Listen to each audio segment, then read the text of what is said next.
Assalamualaikum warahmatullahi wabarakatuh. Waalaikumsalam. Mari kita mulai. Bismillahirrahmanirrahim. Jadi Bapak Ibu sehat-sehat? Alhamdulillah. Ya baik. Mungkin ada yang perlu dipertanyakan dari brosur.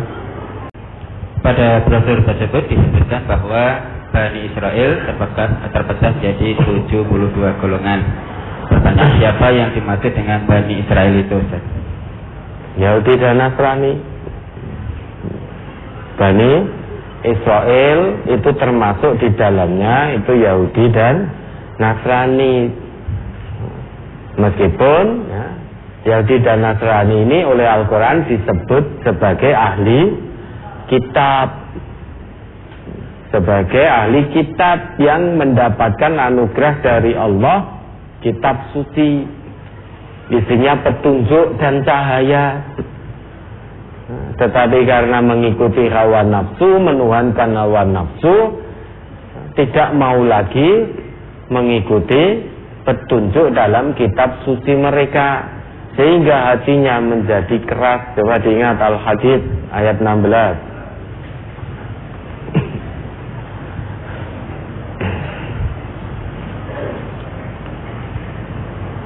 Surat Al-Hadid, surat ke-57 ayat 16. Alam ya'ni lil ladzina amanu an takhsha qulubuhum li dzikrillahi wa ma nazala minal haqq wa la yakunu kal ladzina utul kitaba min qablu fatala 'alaihimul amadu faqasat qulubuhum wa katsirun minhum fasiqun. Belumkah datang waktunya bagi orang-orang yang beriman untuk tunduk hati mereka mengingat Allah dan kepada kebenaran yang telah turun kepada mereka, dan janganlah mereka seperti orang-orang sebelumnya telah diturunkan Alkitab kepadanya, kemudian berlalulah masa yang panjang atas mereka, lalu hati mereka menjadi keras, dan kebanyakan di antara mereka adalah orang-orang yang fasik. Nah, Bani Israel itu kalau secara nasab itu keturunan dari Nabi siapa yang disebut Israel? Nabi siapa? Yakub. Nabi Yakub itu sebutannya kekasih Allah, Israel. Maka keturunan beliau namanya Bani Israel. Dan ini kalau dari jalur putranya Nabi Ibrahim, keturunan siapa? Nabi Ishak. Jadi Nabi Ishak itu punya putra.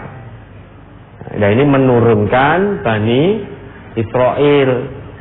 Sedangkan Nabi Ismail itu menurunkan keturunan Arab. Itu Nabi, termasuk Nabi Muhammad. Maka satu-satunya Nabi yang bukan dari kalangan Bani Israel itu adalah Nabi Muhammad. Dulu Bani Israel itu senantiasa dipimpin oleh para nabi.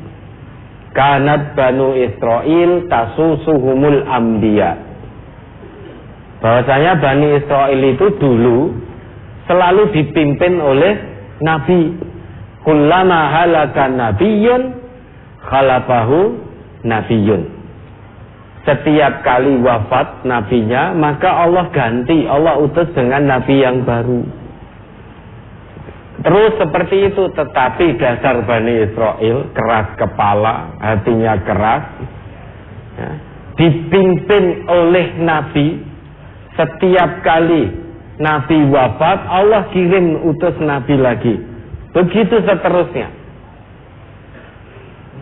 Dan mereka juga diberi kitab oleh Allah. Karena hatinya keras, tidak mau lagi mengikuti petunjuk dalam kitab suci mereka, Taurat dan Injil. Makanya Kita ditanya oleh Allah, disindir dengan sangat halus sekali oleh Allah dalam ayat ini. Alam yakni lilladzina amanu an takhsha'a qulubuhum li dzikrillahi wa ma nazala minal haqq. Belumkah tiba saatnya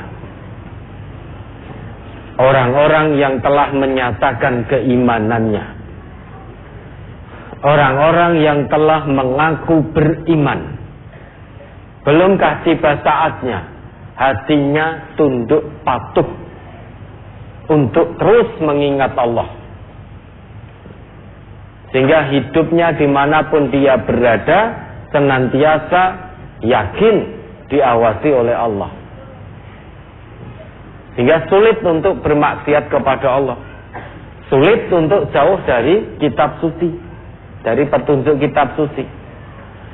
Dan belumkah tiba saatnya pula bagi orang-orang yang telah mengaku beriman untuk hatinya tunduk patuh terhadap kebenaran yang telah turun. Dalam hal ini Al-Quran. Kalau tidak atau belum tiba saatnya untuk tunduk patuh, mengingat Allah, hidup dalam bimbingan Allah, hidup dengan petunjuk Al-Quran, lantas kapan? Tidak ada waktu lagi. Kalau saat ini, detik ini, kita membaca ayat ini dengan mata hati, kalau kita ngaku beriman, harusnya kita merasa tersindir oleh Allah. Kalau detik ini kita belum tunduk patuh kepada Allah, belum hidup bersama bimbingan Al-Quran, terus kapan? Nanti jam 9:30 kita mati. Kalau tidak saat ini, lantas kapan? Kalau saat ini belum tiba saatnya, karena masih suka memperturutkan hawa nafsu, terus kapan? Ini sindiran yang sangat halus dari Allah, namun sangat mengena di hati orang-orang yang jiwanya dipenuhi dengan keimanan. Maka berkali-kali kita sampaikan, membaca ayat Allah, membaca hadis-hadis Nabi, jangan hanya dengan mata di kepala, jangan hanya dengan lisan saja, tetapi bacalah ayat, bacalah hadis Nabi dengan mata hati. Karena kalau hanya membaca dengan mata di kepala, hanya membaca dengan lisan, tidak ada ibrah, tidak ada pelajaran yang bisa diambil. Misalkan kita baca dalam mushaf ini sampai berjuz-juz, memang dapat pahalanya. Setiap huruf 10 kebaikan. Namun kalau tidak menyertakan mata hati, tidak ada ibrah yang bisa kita ambil. Padahal setiap huruf, setiap ayat dalam Al-Quran itu isinya ibrah, pelajaran. Pelajaran yang tidak biasa, pelajaran sangat istimewa, karena pelajaran dari Allah. Maka isinya petunjuk di setiap huruf, setiap ayat. Sertakan mata hati. Kalau kita baca ayat ini dengan mata hati, saat ini tentu hati kita akan terkena, kita akan muhasabah. Oh iya, kalau bukan saat ini saya tunduk patuh pada Allah, tunduk patuh pada Quran, lantas kapan? Kalau saat ini saya masih suka berkata kotor, saya masih suka berkata bohong, saya masih suka memfitnah, masih suka mencuri, korupsi, zina dan lain sebagainya. Terus kemudian sebelum saya bertobat tiba-tiba Allah kirim malaikat mautnya, terus bagaimana nasib saya di hadapan Allah kelak? Maka ibrah terambil. Begitu ibrah terambil, dia akan berubah. menghentikan perbuatan kotornya, menghentikan ucapan kotornya, menghentikan kemaksiatan, dilawan hawa nafsunya. Bukan malah berkeadaan seperti orang-orang sebelum kita, yaitu ahli kitab. Fatala alaihimul amadu faqasat qulubuhum wa katsirun minhum fasiqun. Jauh dari petunjuk kitab sucinya.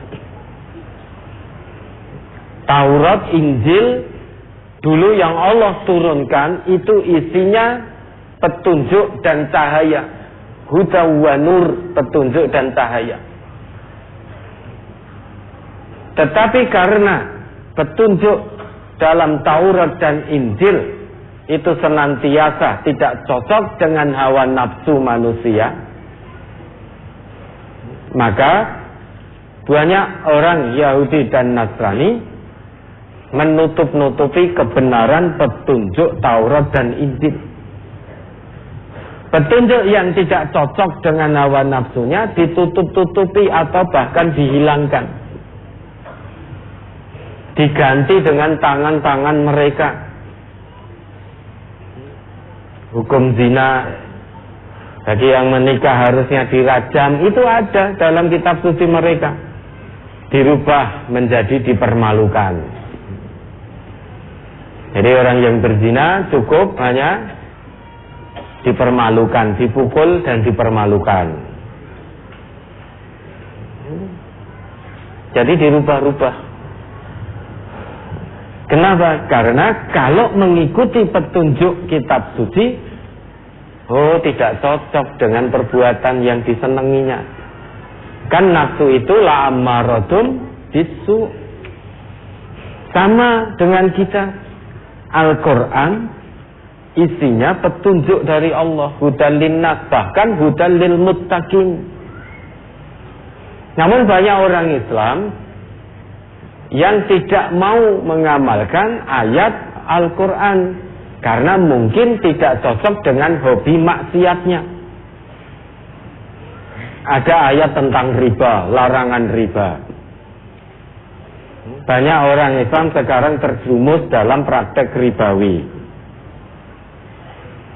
Ketika ayat itu disodorkan, dijelaskan, bahkan diancam langsung oleh Allah dengan neraka jahanam pelaku-pelaku riba, tetap tidak mau berhenti dari praktek ribawi. Kenapa? Karena tergiur, tertipu oleh hasil dunia. Lah kalau saya berhenti dari riba, saya dan anak istri saya makan dari mana? Dia sudah mapan dalam kemaksiatan. Sehingga untuk hijrah, meninggalkan riba, meninggalkan kemaksiatan itu berat sekali. Nanti kalau saya meninggalkan, saya dapat uang dari mana? Sehingga ayat larangan ancaman tentang riba tidak lagi dia pakai, tidak mau memakai ayat itu. Sehingga sedikit demi sedikit semakin jauh dari petunjuk Al-Quran. Ada ayat wala taqrabuz zina. Jangan dekat-dekat zina. Innahu kana fahisyatan wa sa'a sabila. Karena zina itu perbuatan keji dan perbuatan yang amat buruk, jalan yang sangat buruk. Sudah tahu itu ketetapan Allah, namun banyak orang yang ngaku Islam juga melakukan itu dengan alasan pena. Sudah tahu larangan tentang pacaran. Bahkan orang yang menyentuh lawan jenis yang bukan mahramnya itu ditikam kepalanya dengan jarum dari besi, itu lebih baik daripada dia menyentuh wanita yang bukan mahramnya. La ayyuta'ana fi ra'si ahadikum bimikhyatin min hadidin khairul lahu min ayyamassa imra'atan la tahillu lahu. Ketetapan Nabi seperti itu. Ditikam salah seorang di antara kalian di kepalanya dengan jarum besi, itu lebih baik daripada dia menyentuh wanita yang tidak halal baginya. Sudah tahu ketetapan itu, tapi umumnya laki perempuan bersalaman meski tidak mahram. Kalau tidak salaman, takut dikatakan ora umum, takut dikatakan sok suci, takut diturunkan pangkatnya, takut di PHK dan lain sebagainya dan lain sebagainya. Akhirnya demi mendapatkan kesenangan dunia yang sedikit dan menipu, dia terjang larangan Allah, dia terjang larangan Rasulullah. Dan anehnya mencari-cari dalil untuk membolehkan salaman lanang karo wedok yang bukan mahram. Kemudian ada yang ngakali dengan pakai kaos tangan. Pola pikirnya pola pikir Bani Israel. Sekarang kan apa sulitnya panjenengan diajak salaman perempuan meski cantik jelita? Jenengan tinggal begini apa sulitnya? Toh kemarin 2 tahun kita sudah diajari oleh keadaan. Ya toh, jangankan laki perempuan yang bukan mahram, sesama laki-laki saja sama perempuan juga tidak salaman 2 tahun kemarin. Bahkan kita jauh-jauhan itu 2 meter dah begini. Kenapa sekarang tiba-tiba jadi sulit lagi untuk begini terhadap perempuan yang bukan mahram? Nah, Ustaz, kalau perempuannya kurang begitu cantik menurut saya insya Allah bisa, Ustaz. Tapi kalau perempuannya cantik jelita, itu berat, Ustaz, mubadir. Mubadir lah, setan masuk toh? Kan mubadir itu temannya setan, Ustaz. Loh, cari-cari dalil. Ya, tidak pas penerapannya, dalilnya digunakan untuk cengengesan. Maka hati-hati. Orang semakin jauh dari petunjuk kitab suci, hatinya menjadi keras. Faqasat qulubuhum wa katsirum minhum fasikun. Hati keras itu ciri orang yang fasik. Orang fasik itu melanggar janji yang telah dibuat dengan Allah, yaitu janji untuk mentaati kebenaran dan meninggalkan kemungkaran. Bukankah kita sudah dijanji oleh Allah? Alastu birabbikum? Qalu bala syahidna. Bukankah aku ini Tuhanku? Bukankah aku ini Tuhanmu? Semua manusia tanpa kecuali menjawab, qalu bala syahidna. Iya, kami bersaksi Engkau wahai Allah adalah Tuhan kami.